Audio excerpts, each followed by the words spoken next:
Bos días a todos, amigos. Hoxe, desde o meu recuncho de Trevinca, quero poñer voz ao primeiro parágrafo dun precioso e didáctico artigo que o noso compañeiro antropólogo, sociólogo e magnífico escritor Rafael Quintía Pereira regálanos no número 14 da nosa revista Nós, a xente do redor, mediante o cal nos dá unha lección maxistral do significado e poder da palabra.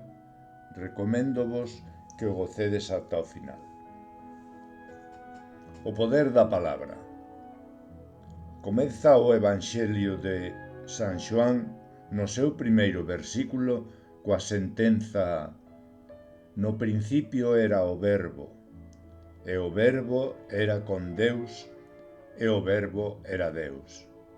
A palabra verbo ven da traducción da palabra grega logos, de amplio significado, entre eles a fala, a palabra, o razoamento e a argumentación, o discurso ou a instrucción, pero tamén pode entenderse como a intelixencia, o pensamento ou o sentido. Podemos dicir que ese logos fai referencia entón á palabra, pero á palabra meditada, reflexionada e razoada. Incluso o propio Evanxelio de San Xoán equipara a Xesús Cristo co Verbo. Aquel Verbo foi feito carne e habitou entre nós. Vemos, pois, que o poder da palabra, da súa forma e esencia, está xa presente nos mitos máis antigos da nosa cultura.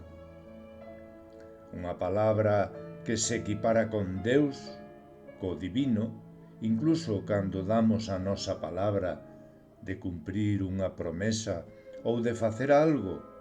Esa palabra convértese nunha sorte de contrato non escrito de obrigado cumprimento, un contrato verbal que ten validez xurídica. Deste xeito, a palabra dada é sagrada, ou, como se di coloquialmente, a palabra dada vai á misa.